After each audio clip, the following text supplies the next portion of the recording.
Okay, I'm going to start with our trigger again. Just a word of warning. This trigger is very easy to disassemble.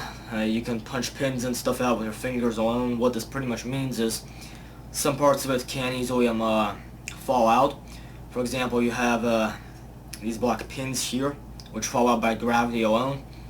Make sure you keep an eye on all these things and make sure that you don't lose anything.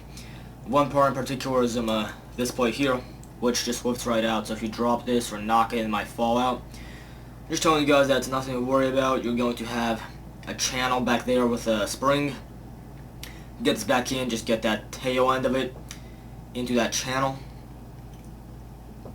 And when you do that, everything else just falls back into place in notches and stuff like that.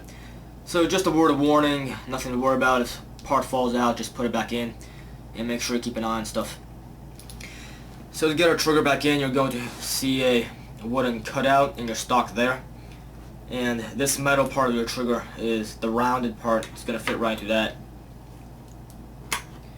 So when you get the back part of it in, you can lower your front part down. To do that, you have to hold down your bolt release, because if this isn't held down, it's going to get in the way of that. Hold it down, lower it the rest of the way.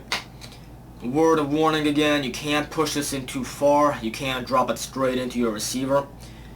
If you do that, just pull it right back up, but make sure you lower this gently until it's flat with the receiver. Don't push down too hard.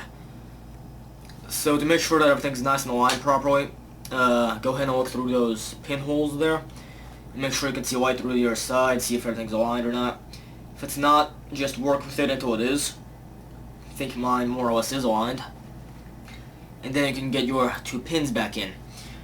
Sometimes these pins will fall in very easily just by push alone. Most of the time with me they won't, so you're going to have to knock them down in. In my case, I don't happen to have a hammer on hand, so as usual, let me just get something heavy. Oh, hold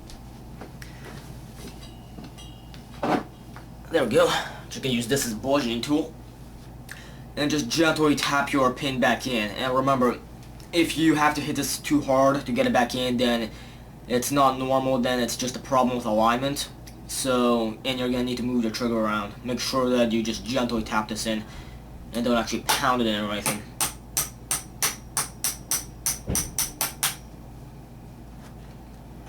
There we go.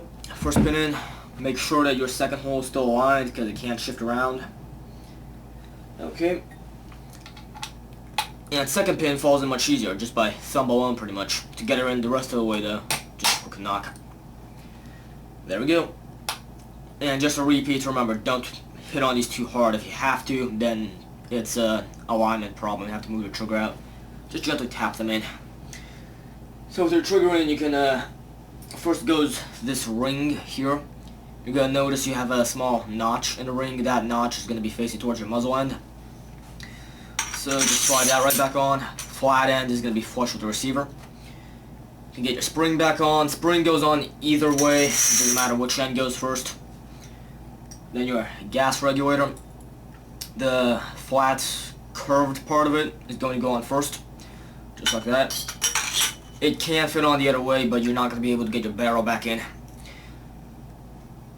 Your gas piston and a gas assembly right there is going to fit on two notches in your gas assembly. There are two recesses right there, and this will pretty much just, sorry, I'm trying to hold on to all this stuff. We'll pretty much lower onto it flat, right like that. And all this stuff can't fall off, so make sure you're trying to hold on to it when you do this, otherwise it's going to fall off and you're going to have to put it back on. So let me try and get this on properly. There we go. And when you do that, your bolt will just, it has a cutout on the bottom, will just drop right onto that gas piston right there. And this is a hard part for me to try and do while on camera, so I'm going to try and show you guys. You just have to push all this back into your action. And to do that, you're going to have to be holding on to it. This stuff, remember, will just fall right off, so make sure you're trying to hold on to it properly. I'm going to try and show you guys this. There we go. And while you're holding on to this to keep it all back in place, you're going to have to get that cocking handle back in. So let me just try and hold this in. You're going to have just a small hole in your bolt carrier right under there. That's where your cock handle is going to fit into. I'm trying to hold on to all this stuff. Okay. I'm going to have a hole right there. Cock handle is going to fit in the curved end of it. That kind of sloped surface is going to be facing towards the muzzle end. Just drop it right in. Push it in. There you go. And once you do all that, hard part's over. Everything's held in place. It's not going to be falling off anymore. The barrel is kind of tricky. It's easy to mess up on. You have to start with your action closed, and when you get your barrel on part way, you're going to be pushing the bolt back with the barrel. And this is easy to screw up, and you can't jam it up, so watch it and make sure you're trying to do this right. Just slip your barrel right on, and it's going to fit only partially in at first, so hold up. Just like that. And as you can see, the bolt is keeping this forward. You're going to have to try and fit this around the bolt, just like that. You'll know when it happens, because what's going to happen is that left extractor is going to fit into a channel on the barrel, and then it'll slide in part of the way. You can see that without any pressure on it. If you have to be pushing on it to get in that part of the way, then the extractor is not aligned with the channel. I can't show you, but you can see it through here. So when working with the shotgun, make sure that it fits into that channel. Now you're going to have to push your bolt back while pushing your barrel in at the same time. And the best way to do this is just to push your barrel in. Make sure you cock that some carry latch handle so you can lock your bolt back in just a bit. And hold up, I'm going to have to move around so I can brace myself against the stock. And while I'm trying to show you. And then you're just going to grab your barrel up on this end and just push it right in. And then lock the bolt back the rest of the way. And then you can fit your barrel in until it's flush with the receiver there.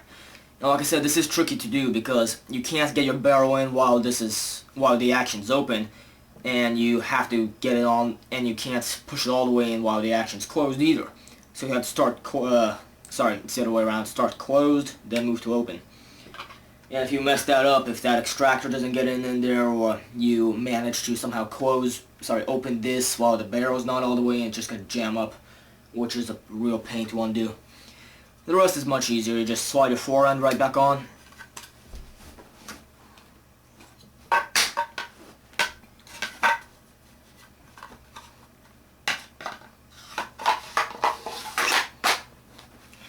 And then just screw your magazine cap right back on. Now remember, make sure you keep that bolt open, don't close it. Otherwise you're just going to push all the stuff right back off, and you're going to have to try and get that barrel back in again. And that's it.